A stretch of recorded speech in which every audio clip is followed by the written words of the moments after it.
গল্পের নাম তুমি আসবে বলে, পর্ব সংখ্যা ৬, লেখা ইবা রহমান। প্যাকেটটা হাতে নিয়ে হিয়া থ হয়ে গেল।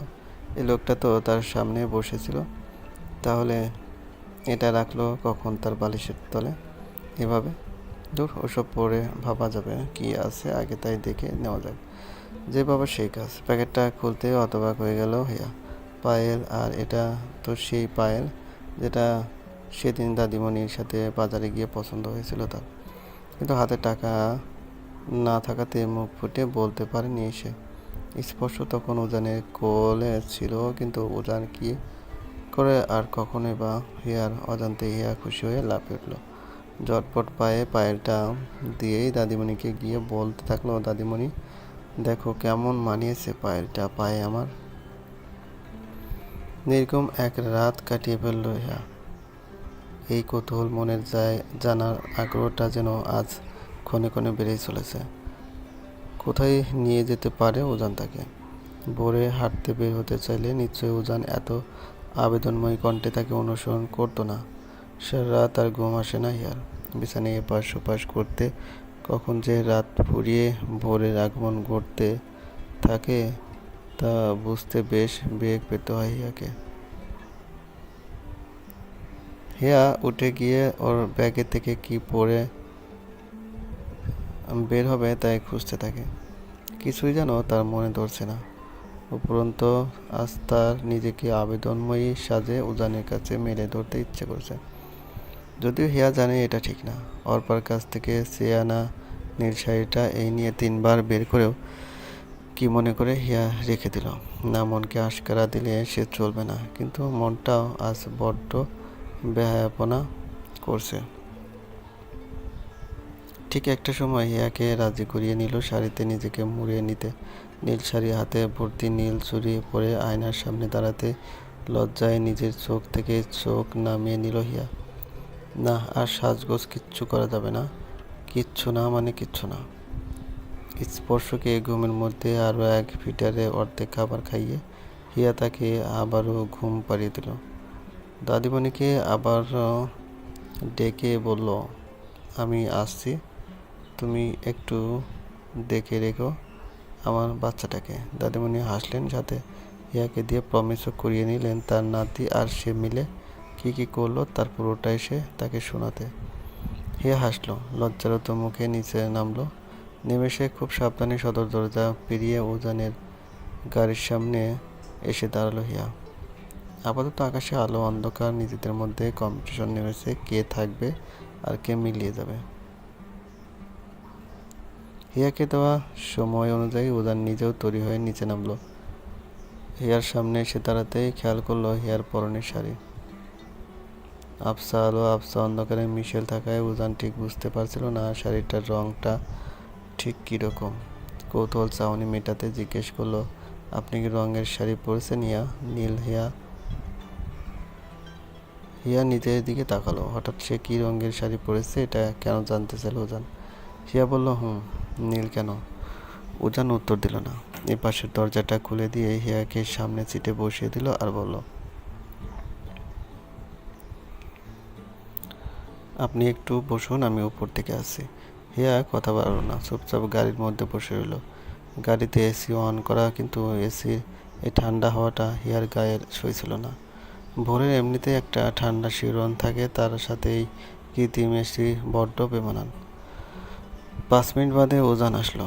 ড্রাইভিং সিটের দরজা খুলে সিটে বসতে হিয়া উজানের দিকে তাকিয়ে একটা মিষ্টি হাসি দিল। ও, তাহলে এই জন্যই শাহরিয়ার সাহেব উপরে গিয়েছিলেন। হিয়াকে নীল শাড়িতে দেখে নিজেকে তার বড্ড হিমু সাজতে মন চাইছিল। তার আর কিচ্ছু চিন্তা না করে উজান তার ঘিরে রঙের শার্টটা পাল্টে হলুদ পাঞ্জাবিটা ঝটপট পরে নিচে নামলো। গাড়ি চলতে থাকলো গন্তব্যে। দুজনে আপাতত চুপচাপ আছে। হিয়ার পাশে জানালাটা বেশি অর্ধেক খুলে রাখা। সেই খুলে রাখা জানালাটা দিয়ে হিমেল বাতাস এসে পড়তে পড়তে রাঙিয়ে দিচ্ছে হিয়াকে। দুহাতে হিয়া মুড়ে নিল নিচিকে।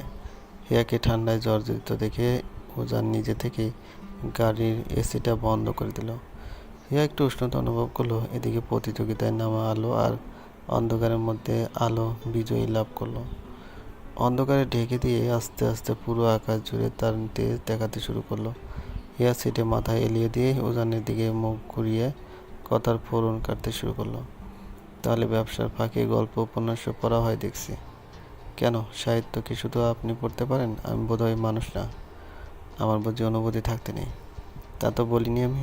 তবে আপনার মতো কঠিন একটা মানুষ যে বইয়ের মলাটে নিজেকেও মোড়াতে পারে এটা জানা ছিল না।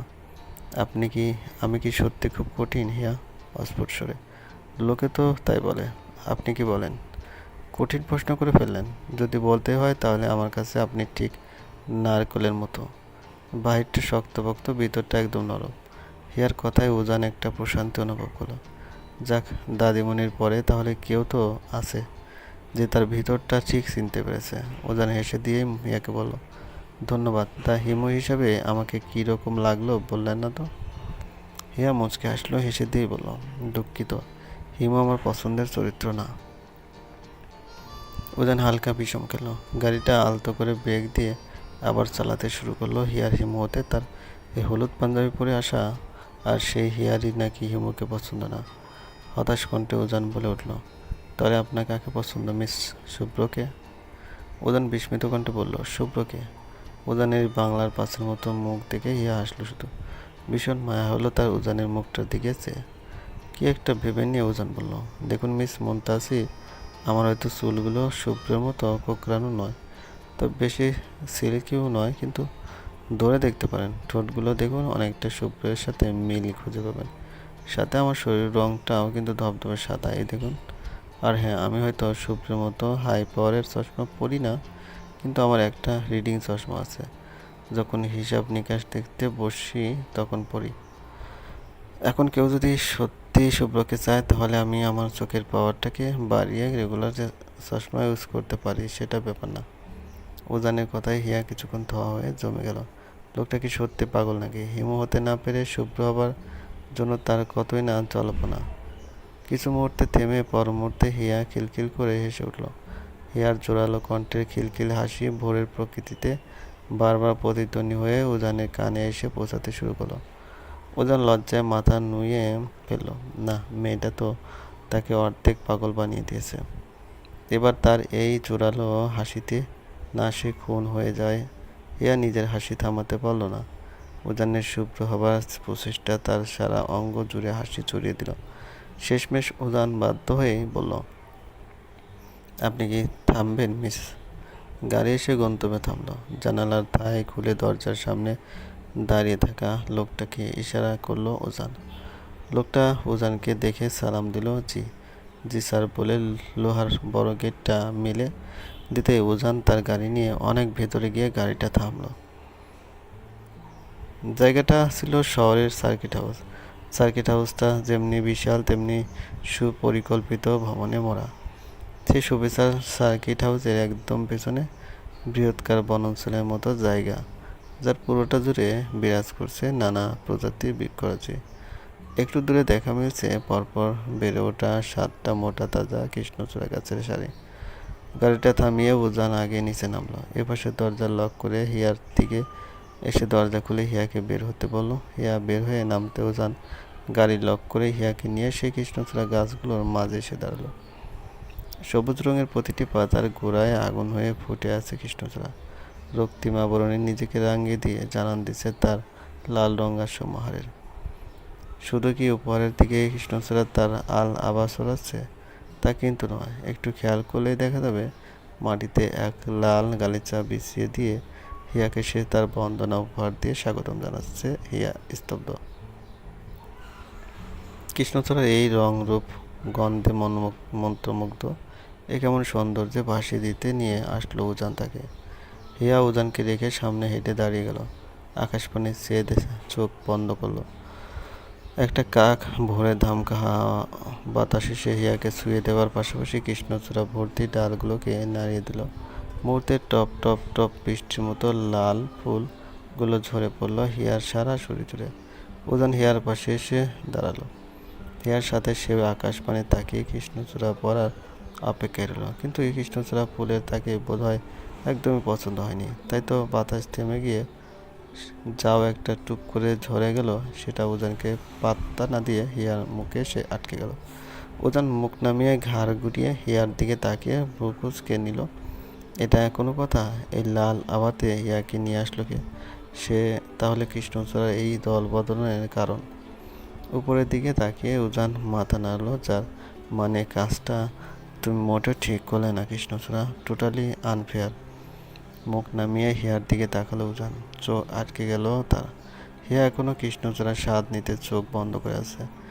ভোরের আলো অনেকটা ফুটে গেছে, সেই মলিন আলো হেসে পড়ছে হিয়ার মুখে। রক্তিম পরিবেশ আরও স্নিগ্ধ করছে হিয়ার মুখ। হিমের বাতাস খুলে রাখা কিছু চুল এসে হিয়ার নাকে আটকে গেল, যার শিহরণ মুহূর্তে গিয়ে লাগলো উজানের বুকে।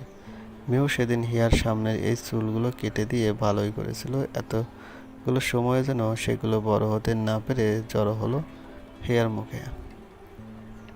না, তার মনের এই রূপবতীর রুমে নিজেকে আর বেশিক্ষণ ভাসিয়ে দিলে উজানের পুরুষ সত্তা বিপাকে পড়ার প্রবল সম্ভাবনা আছে। উজানের তাই নিজের মনকে আশাকারা না দিয়ে হাত বাঁকিয়ে হিয়ার মুখে লেগে থাকা কৃষ্ণচূড়াটা আলতো করে তুলে নিতে হিয়ার গোড় কাটলো। চোখ মেলে তাকালো হিয়া। বড্ড বিরক্ত সে। কেন এই বসন্ত বন্দনা উজান তাকে সর্বাঙ্গে গ্রহণ করতে দিল না আজব? হিয়ার চোখের ভাষা পড়তে পেয়ে উজান বলল, আর কতক্ষণ এভাবে থাকবেন? চলুন সামনে হাঁটি। এ হাঁটার উদ্দেশ্যে পা বাড়াতে উজান তাকে থামিয়ে দিল। একটা গাছের গোড়ায় নিজের পায়ের চামড়ার প্লাট জুতাগুলো খুলে রেখে দিল। হিয়াকে চোখের ইশারায় বলল তার পায়ের জুতাটা খুলতে। হিয়াও সহমত পোষণ করে জুতোটা খুলে উজানের পাশাপাশি হাঁটতে শুরু করলো। দুজনে এই অবলীল সৌন্দর্য উপভোগ করতে খালি পায়ে পাশাপাশি হাঁটছে। উজানের খুব ইচ্ছে হচ্ছে হিয়ার হাতটা যদি একটা বার সে ধরে হাঁটতে পারত, কিন্তু থাক, হিয়ার অনুমতি ব্যতীত তার এই মুহূর্তে কিচ্ছু করার ইচ্ছে থাকলো না। একটু হাঁটতে হাঁটতে হিয়া পা উঁচু করে লাফ দিল। পায়ের তলে লাল ফুলগুলোকে পিষে দিতে বেশ মজাই লাগছিল তার। হিয়া একটু হাঁটছে, একটু লাফাচ্ছে, বেশ মজা লাগছে তার। মনে হচ্ছে একটু হাত ছাড়িয়ে নাচ করতে পারলে মনের আনন্দটা জাহির হতো ভালো মতো। এদিকে উজান প্রাণবন্ত হিয়ার এই চাঞ্চল্যের মাঝে নিজেকে ডুবিয়ে দিচ্ছে পুরোটা। হারিয়ে যাচ্ছে হিয়ার নারীত্বের মাধুর্যে। এদিকে আরেকবার লাফাতে গিয়ে ফুলের আড়ালে লুকিয়ে থাকা ইটে পা লেগে হিয়ার পাটা পিছলে যায়। খুব ব্যথা লাগে হিয়ার। বলে উঠতেই উজান দৌড়ে এসে হিয়ার দু বাহু ধরে হিয়াকে সামলে নেয়। সতর্কভাবে হিয়াকে নিয়ে বসিয়ে দেয় পাশে এক বসার জায়গায়। অস্থির কণ্ঠে প্রশ্ন করে, আপনি ঠিক আছেন তো হিয়া?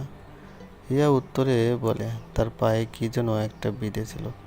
উজান নিচে এক হাঁটু গেড়ে বসে হিয়ার সেই পাটা নিজে হাঁটুতে তুলে নিতেই হিয়ার সংকোচে কি বলবে বুঝতে পারল না। উজান হিয়ার পাটা বাঁকিয়ে নিয়ে দেখতে থাকে সব ঠিক আছে কিনা। দেখলো না, সব ঠিক আছে, পা পরিষ্কার, শুধু মাটি লেগে আছে হালকা। উজান হিয়ার পাটা ভুলে দিয়ে উঠতে যাবে এমনি খেয়াল করলো শাড়ির আড়ালে লুকিয়ে থাকা পায়েলের দিকে। যাক, হিয়া পড়েছে তাহলে তার দেওয়া উপহার। উজান হিয়ার শাড়িটা একটু উঁচু করে তুলল। মুহূর্তে কেঁপে উঠল হিয়া। ফর্সা পা দুটোতে লাল সবুজ স্টোনের পায়েলটা সত্যি অনেক আকর্ষণীয় লাগছে। উজান মুচকে আসলো, উঠে এসে হিয়ার পাশে বসে বলল। কিছুক্ষণ নীরবতা বিরাজ করে উজানি কথা শুরু করে দিল। আমরা বাঙালিরা শুধু বাইরের দুনিয়ার চেরি ফুলে মগ্ন হয়ে থাকি, এদিকে আমাদের দেশেও যে এত সুন্দর কৃষ্ণচূড়া রাজ করে তা আমরা দেখেও বুঝতে পারি না। আজ আপনি আমার ভুল ভেঙে দিলেন, ধন্যবাদ। উজান মুচকে আসলো, কিছু বলল না। আচ্ছা, এটা তো সার্কিট হাউস, তাই না? প্রশাসনের অনুমতি ছাড়া আপনাকে এভাবে অ্যালাউ করলো কী করে? আপনি হয়তো এখনও শাহরিয়ার বংশের পাওয়ারটা ঠিক বুঝতে পারেননি মিস মুনতাসির। হিয়া বেঞ্চি কাটলো, কেটে উত্তর দিল, বুঝতে পারবারও কোনো প্রয়োজন নেই। বংশ দিয়ে কী হবে? কর্ম যদি হয় না মনুষ্যত্বের, তখন? আপনার কি মনে হয় আমি অমানবিক কাজে যুক্ত? না মিস্টার শাহরিয়ার, আপনি তো দয়ার ভাণ্ডার। ব্যঙ্গ করলেন তো? আচ্ছা বাদ দিন। জানেন, আমি দেখছি আমাদের দেশে মেয়েদের অনার্স লেভেলে পড়তে বিয়ে দিয়ে দেয়। আপনারা তো নিশ্চয়ই বাড়ি থেকে বিয়ের জন্য চাপ দিচ্ছে। আপনি আসলে ঠিকই বলতে চাইছেন, খুলে বলুন তো। না, মাস্টার্স তো শেষ করেছি অনেক দিন হলো। বিয়ে করবার বয়স পেরিয়ে যাচ্ছে, তাই আর কি। আপনার বিয়ের বয়স হয়েছে, আপনি বিয়ে করুন, আমাকে কেন বলছেন? দাদিমণিকে কি বলবো? তার আদরের নাতির জন্য মেয়ে দেখতে। আপনি কি সত্যি কিছু বুঝতে পারেন না হিয়া? অস্ফুট। হিয়া কিছু বলল না, একটা দীর্ঘশ্বাস টানলো। না, এর চাইতে বেশি হবার আগেই মানুষটাকে সত্যিটা জানানো জরুরি। পরিবেশটাতেও তারা ছাড়া কেউ নেই, এটাই হয়তো সুযোগ। একটা কথা বলি আপনাকে, আমার একটা অতীত আছে, আর আমার দৃঢ় বিশ্বাস আপনি যখন সেটা জানবেন আপনি কখনো আমাকে গ্রহণ করতে চাইবেন না।